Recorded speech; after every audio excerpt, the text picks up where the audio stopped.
As an engineer, I can easily design the product. I will have my own engineering equations, my own engineering way of putting things together. But if I don't understand what customer is doing with that product and what are the pains they are taking, what are the emotional attachment with the product customer is having, probably that would have been half of the journey. Actually, one side of the coin would be better. AI is not making a decision for me. Actually, decision finally I have to make it. Actually, but with AI, artificial intelligence kind of a technologies, my decision is more refined now. I have very high probability of getting it right in one or two iterations max. Actually, previously I had to go back and forth, test it. So all those things are possible with AI.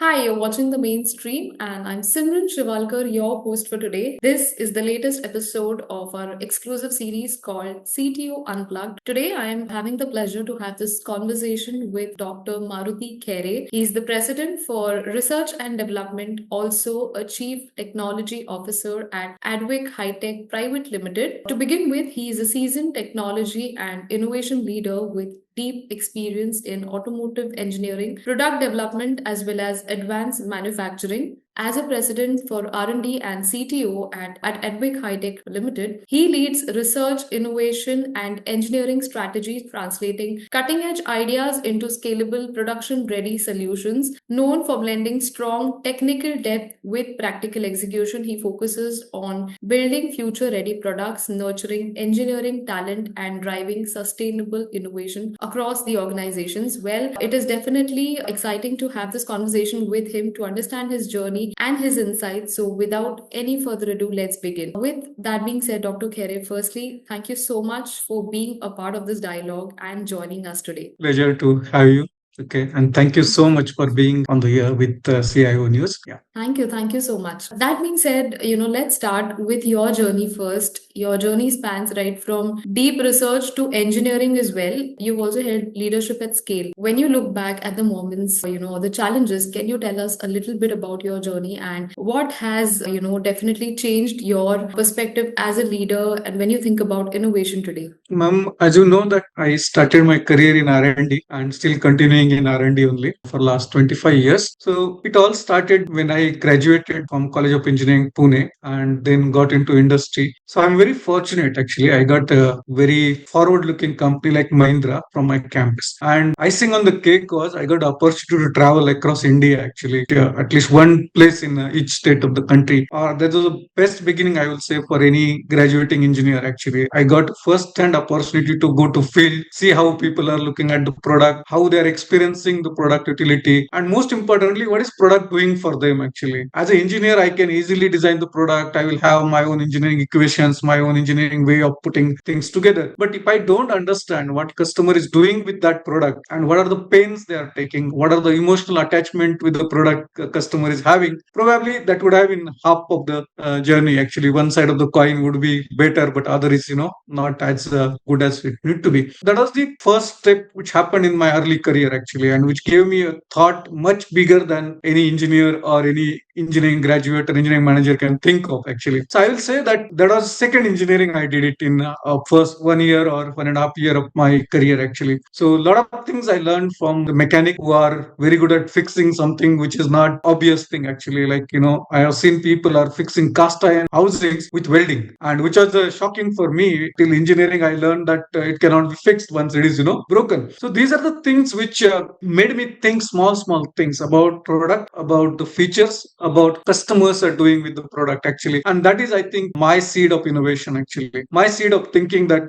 small minor change which I'm doing, keeping my customer in mind, is going to be an innovation for them actually. So all those definition of innovation, everything should be new, everything should be big, all those things are, I will say, become dull if I don't understand what customer is going to do with that. Right. So I have my own definition of innovation. Innovation is the mean of achieving organization or product's purpose. As long as you are fulfilling that purpose, you are innovating. It doesn't matter the product is completely new, it is completely invented or not invented actually. And this this particular thought was not only in the product, it became my way of living throughout my professional career actually. That what is the difference I'm making to my people, to my team, to my product, to my whatever assignment I'm getting actually. Is it I'm thinking through in order to make the difference? Is it fulfilling the purpose for what the assignment is given to me? Or it is just another assignment I'm taking actually. And that's what drove me. Today I'm having close to 20 patents of my own on my name, and there were 50 plus patents my team has filed during my journey. We have really done a product which are making difference in every customer's life actually. Whether I designed tractor transmissions where gear sticking problem was there, and I was a forefront to go to customer, understand their pain, understand how the implement is getting stuck. What happens? It was very simple problem actually. When gear gets stuck, you have to open the cover and just release it and it will be okay. But imagine a situation, customer is doing a plowing in the field and your gear is getting stuck. Now all the seats you wanted to put it will be on the same place, and that is waste. And that's the kind of thinking we need to put it into product actually, to innovate something, to put product to the use of customer actually. So that's I will say brief about how whole thing works actually. There is a god in small things, and that is detail, that is the purpose, and that is the innovation according to me. Absolutely, and rightly said so. Thank you so much, for providing your perspective on that and defining innovation in today's day and age, or what it means for a leader like you. We talk about industries like automotive today and manufacturing, where innovation often needs a lot of practice. It often comes along with patience, precision, and a sense of purpose at the same time. I really want to know from you, how do you decide which ideas deserve long-term investment and which need to move, really quick to reality, especially when we talk about a lot into tech and investment today? Yeah. So, ma'am, you gave me two problems. One is business problem. Other one is, the research problem, actually. Business problems are always having the time. I will say atom bomb. All business leader wanted to have the fruit very, very fast, actually. Nothing wrong in it, actually. The purpose of business is to generate a revenue, generate a profit, and as fast as possible, actually. When we talk about outlasting, I will say you need thinking through actually. So there are two types of products we are talking about. One, we are talking about incremental changes, which is going to be bread and butter of the organization. Actually, they are going to give revenue in a continuous way. And there are products which are going to be breakthrough. They are going to set the direction of the organization for next 10 years or next 5 years or something actually. And those are the products which need a lot of research actually, a lot of understanding of the market problems, market solution requirement, or what are the pain areas of customers, or what are the pain areas of product where the product is going to get utilized. And that's where the patience plays the role actually. It is impossible for any human being to understand 100% of the problem or 100% of pain areas when you are starting the product actually. Sometimes what happens in innovation world, we call minimum viable product actually. You create a minimum viable product, put into practice, and then you learn that, oh, I have put so many features into it, even the minimum viable product, but many of them customer is not looking for, but some of them are very crucial for them. Am I making those particular features more reachable to customer, more available to customer without any pains or without any concerns in the product? And that's how the products start refining actually. So when you talk about patience, it's about watching it actually, how my product is behaving,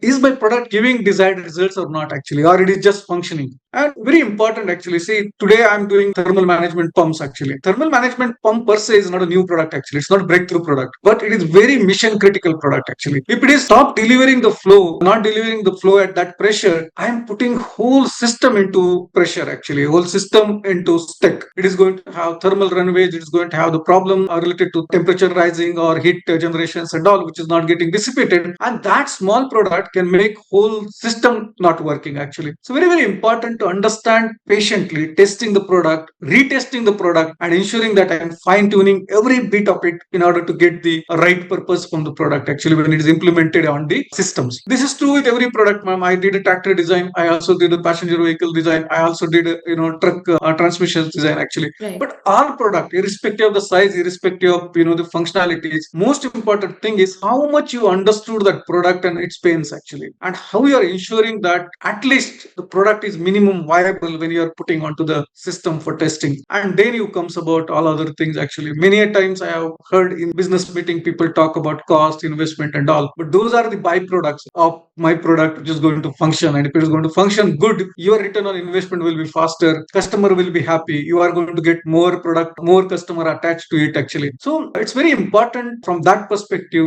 You need to have patience to go to market, But once you go, you should make a big bang. Your product should perform. You should not have the concerns related to any of the purposes which product is designed for. Right, absolutely.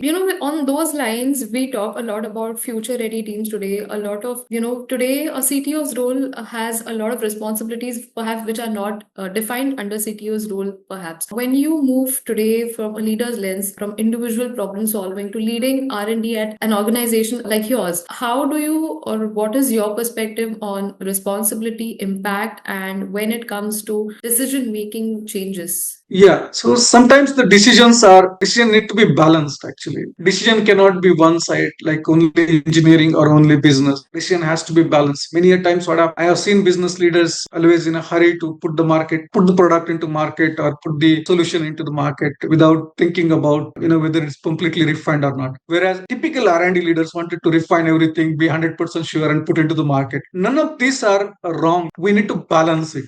Okay, that am I having the product which is not going to have at least critical issues? Okay, it is going to perform as expected in the market when I'm putting it, and then you can build other features and refining on it. So both need to be looked at, and the decision is driving by that actually. Am I winning from the customer perspective? Am I winning from the business perspective actually? And as a CTO, it is my role to bond these two winning things together actually, and ensure that decision is right from the both perspective actually. Right. And moving on, with technology evolving faster than ever, with AI coming into the picture, and what do you see as the key priorities today for a leader like yours? For every CTO today, what should be their key priorities as they plan 2026 and beyond? Yes. So, ma'am, I always talk about actually in today's whether AI generation or technology generation, we are fighting against the time. Basic engineering principles remain same actually. The Newton's laws are Newton's law. That is what we are using today also. Or Bernoulli's equation in case of pumps we are using. Same equations and all. But AI or simulation technology or all the virtual product simulations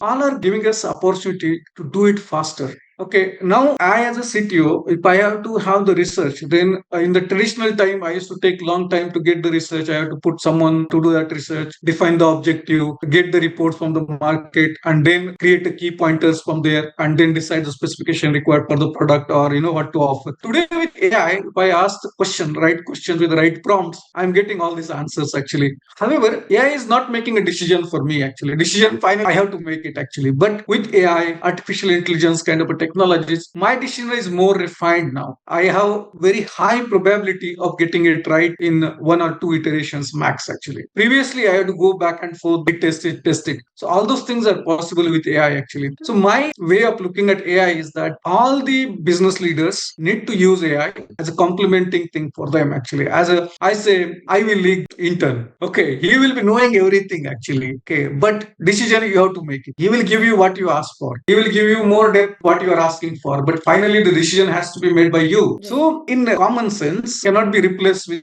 too much of data from AI. Actually, it has to be coming from leader. The vision has to come from leader. And last but not the least, at the end, the sixth sense, what we call a vision, it has to be built in from the leader who is going to get the information. Actually, but I am full evangelist for using the AI tools for making your research more worthy, more deeper. Actually, absolutely. And lastly, as you look ahead, what excites you the most about the future of engineering and product development? What mindset do you believe should the next generation of CTOs must cultivate in order to thrive in this ever evolving tech landscape? Any word of advice or any best practices that you could, suggest perhaps? I think next generation CTOs need to be ready to disrupt themselves actually. Knowledge is no more. Today, if I ask any question to AI like tool, they will give me n number of experience answers actually, or I will say qualified answers. But if I'm ready to use that knowledge with my experience and complement on top of it, then I'm ready for future, not today, but next decade or